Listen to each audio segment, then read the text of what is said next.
আসসালামু আলাইকুম রহমতুল্লাহ বরকাতুহ। রহমান কেমন আছেন? আশা করছি সকলে ভালো আছেন। আসলে আমি প্রচন্ড অসুস্থ, তার মধ্যে দিয়েও কিছু কথা বলতে হচ্ছে। এই যে আমাদের দেশের ঘটে যাওয়া একটি ঘটনা, মাইলস্টোন ট্র্যাজেডি,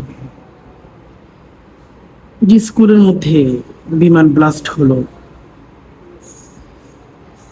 এতগুলো বাচ্চা সেখানে ধ্বংস হলো, মারা গেল, জেলে পুড়ে ছারখার হয়ে গেল।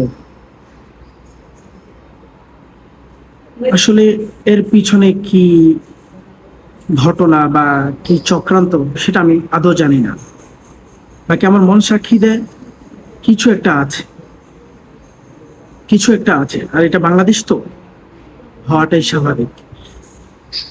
তবে সবচেয়ে আশ্চর্য যে বিষয়টা নিয়ে আমি, সেটা হচ্ছে আমি দেখতে পেয়েছি এই মাইলস্টোন স্কুলের মধ্যে অনেকেই আগুনে জ্বেলে পড়ে খারখার হয়ে গেছে। কারো চামড়া ঝলসে পড়ছে, কারো হাত চলে গেছে, কারো পুরো শরীরের চামড়া ঝুলে গেছে। একেবারে কঠিন এক বিপর্যয় অবস্থা। ছোট বাচ্চা, তার শরীরের চামড়া খুলে পড়ে যাচ্ছে, একেবারে ঝুলে গেছে, গলে গেছে। এই বাচ্চাটি দৌড়াচ্ছে, হয়তোবা বাচ্চাটি তার বাবা মা কাউকে খুঁজছিল সেই সময়টা।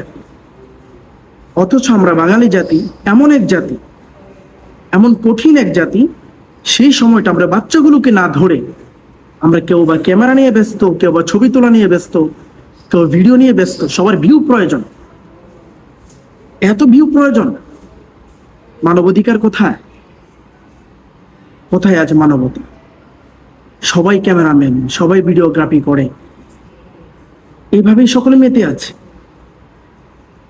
আমার মনে হয় যতদিন আমি বেঁচে থাকবো এই ঘটনা আমি কখনো ভুলবো না। কোন একটা মানুষ বিপদে পড়েছে, তো আমরা ক্যামেরা নিয়ে ব্যস্ত, কিভাবে ছবি তোলা যায়, কিভাবে ভিডিও করা যায়, কিভাবে পিকচার্স সংগ্রহ করা যায়। আবার ফেসবুকে দিব, ফেসবুক ভাইরাল হবে, ইউটিউবে ভিডিও দিলে ভিডিও ভাইরাল হবে। এই নেশা আমাদের আর কাটছে না, মানবতা হারিয়ে গেছে। তাই এখন মানবতা দরকার, আমাদের মানবতার প্রয়োজন, আমাদের শিক্ষা প্রয়োজন। আফসোসের পরিতাপের বিষয়, আফসোস জাতি আজ কোন পথে, কোথায় যাচ্ছে। কতগুলো মায়ের বুক খালি হয়ে গেল, কত বাবার আর্তনাদ আমরা দেখতে পাচ্ছি, কতগুলো মায়ের কান্না আমরা দেখতে পাচ্ছি। সকালবেলা বাচ্চাকে বুঝিয়ে স্কুলে পাঠিয়েছে যে বাবা যা, বিকেলবেলা তোকে ঘুরিয়ে নিয়ে আসবো। সেই বিকেল যেন আর হয়নি, তার আগেই তারা এই দুনিয়া ত্যাগ করে চলে গেছে।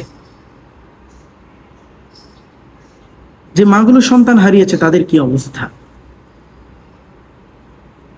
যে বাবাগুলো তাদের সন্তানকে হারিয়েছে তাদের কি অবস্থা। আর আমাদের অবস্থা ফেসবুক স্ক্রল করা, ভিডিও করা, পিকচার সংগ্রহ করা। হতভাগা জাতি আমরা, হতভাগা জাতি।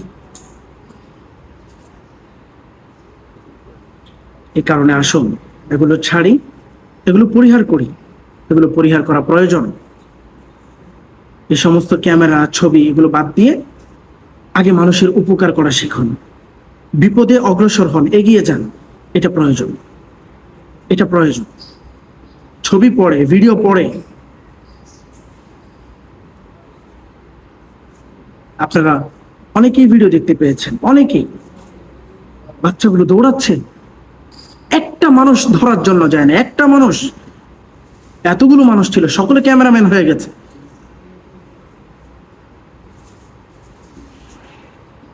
কষ্ট লাগে ভাই।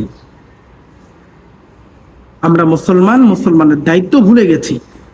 ইয়াহুদি নাসারার কালচার আমরা গ্রহণ করেছি, আর আমাদের যে কালচার ছিল এটা কিছু ক্ষেত্রে তারা গ্রহণ করেছে। আমরা তাদের পাঁচাটা গোলাম হয়ে গেছি, তাদের সব আদর্শ আমরা গ্রহণ করছি। ব্যাস, এটা উচিত না, এটা উচিত না। ক্যামেরাম্যান হওয়া প্রয়োজন নেই, ভিডিওগ্রাফি করা প্রয়োজন নেই, সেটা পরে। আগে মানুষ হওয়া প্রয়োজন, মানুষত্ব বোধ আসা প্রয়োজন, মানুষের পাশে দাঁড়ানো। আল্লাহ তাআলা আমাদের সকলকে কবুল করুন এবং যে সমস্ত সন্তানরা দুনিয়া থেকে বিদায় নিয়েছে, এই ট্রাজেডিতে আরো যারা দুনিয়া থেকে বিদায় নিয়েছেন, রব্বে কারিম সকলকে মাগফিরাত করুন, সকলের কবরকে জান্নাতের আলা মাকাম দান করুন, কবরকে জান্নাতের বাগান বানিয়ে দিন, এবং স্বজন প্রীতি যারা আছে বাবা মা সহ সকলকে আল্লাহ রাব্বুল আলামিন ধৈর্য ধারণ করবার মতো তৌফিক দান করুন।